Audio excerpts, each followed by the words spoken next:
Too often when talking about content management or Centralpoint, we're looking at how do we serve information to users? How do we create microsites?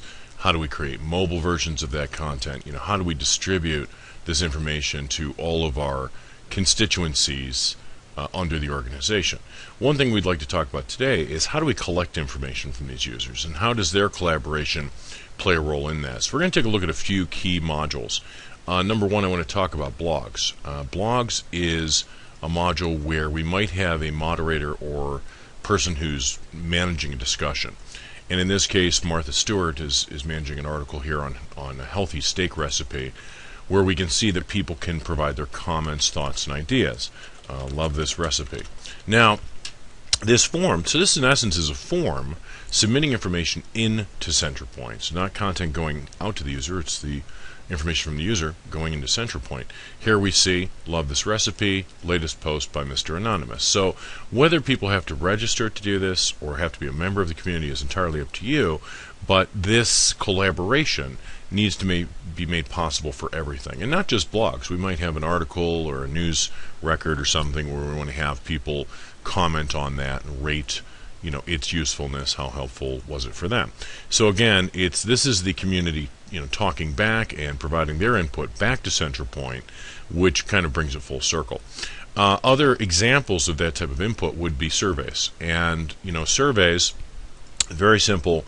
How do we have a collection of questions that belong to a survey? So a survey is really a collection of all of these individual questions in a particular order, so that as people vote on these surveys, it will actually graphically render their level of interest. We might collect information. We might also prompt an email to someone. Every time the survey is taken, maybe that shoots an email to the moderator. So there's a lot of interaction like that. Kind of a more advanced version of surveys, we're going to log in to take a look at this, is what we call online education. And that's like a survey. It is a series of questions that relate to what we call a course. So it's kind of a cousin to surveys, if you will. Here we have some content or topic information, in this case a video. We might have documents, a PowerPoint presentation, something in which people need to review. Once they've looked at it, we might want to, again, ask them a series of questions. Now, instead of just collecting, what the general interest is, here we're going to have kind of a pass-fail. So there's a notion that the questions have value, correct, incorrect. So this is kind of like your online education module. And here's a certificate of completion proving that I actually, not only did I read the material, but I understood the material. So there's a slight difference between surveys, of course, and education. How it's managed is very simple. Within Centralpoint, the first thing we want to do is create a new survey. So I'm going to say we'll just create one here called New Test Survey. And this might have a lot of different features to it. We may want to provide a CAPTCHA box to prevent robots or spiders from submitting unnecessary information. We might want to restrict if users can actually view the comments for the survey or view other people's comments. We might not want to provide any of this kind of information to the user. We may also set up, if there's a notification involved, we may wish to say, look, this particular survey, when taken, is going to email results, and I'm just going to say, new survey taken. This might be sent to info@Oxion, and here is the person's survey results. So each survey can have almost a moderator or a governor of that information, so that as people fill it out, it's going to Bob instead of Tom. So what we're going to do now is we're going to create a couple questions, and we're going to say, okay, question number one: do you like hamburgers? Okay. So, do you like hamburgers is the question. It belongs to our new test survey.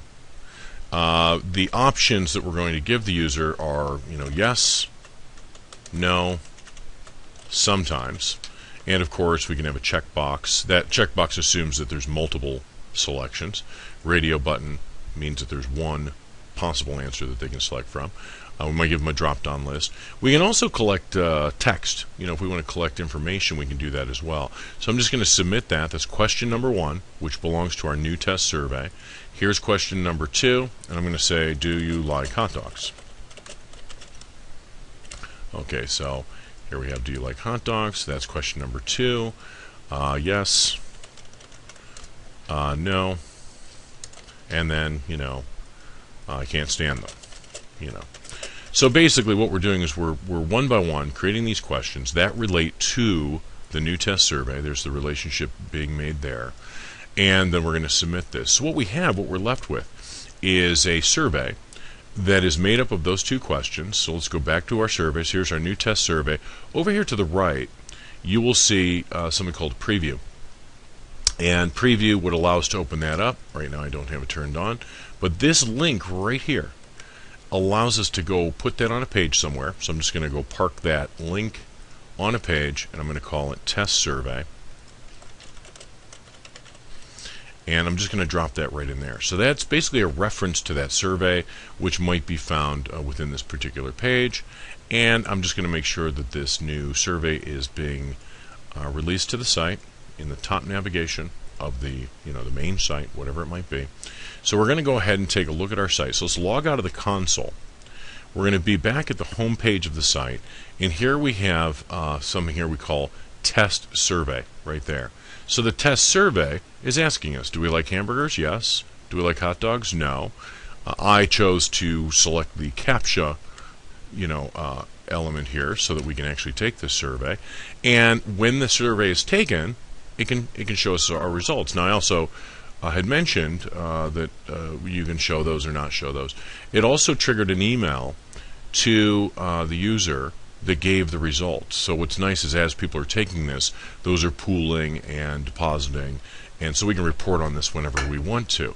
So it's a very nice feature, and what we're able to do now is then put together these types of questionnaires for users and let everyone fill it out. So it's a great way to conduct meetings, keep the information for future use, and that sort of thing. So a lot of information. Forms, I'll just touch on forms briefly. Besides surveys, besides education, there's a lot of conceivable forms people could fill out. So when you think about what could we do with that kind of an exchange, well, there's a lot we could do. We may wish to say, look, we want to offer an event that people can sign up for and register for. Let me just find an event here. Hopefully I have one. There's one. So this might be an event that's taking place somewhere where people are registering to sign up for it. Now, this can get rather complicated because events sometimes might have a fee involved. So that means we might need to process a credit card. We might have a lot of options here. What dinner would you like at the event, steak or chicken? There's a lot of ways this thing can go. But basically, this is the same kind of thing. We're submitting information. It's going to route and trigger an email to someone to let them know that this person's attending that event.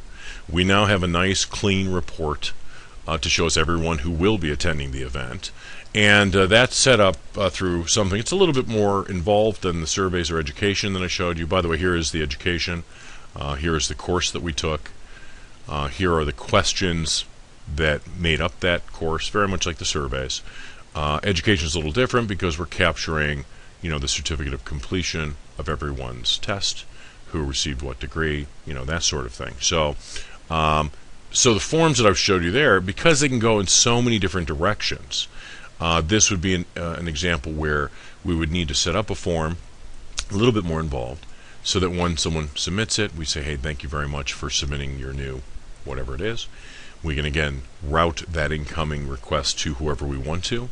That might even be routing it to multiple people, sometimes in sequential order, where Tom approves it, and then once Tom approves it, it goes then to Bob for approval. So sometimes the workflow can get very involved.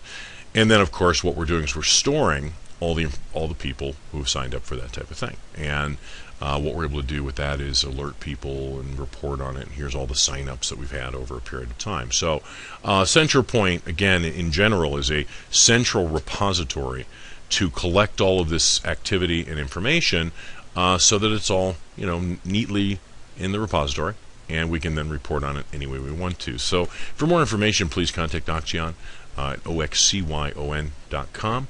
Thank you very much.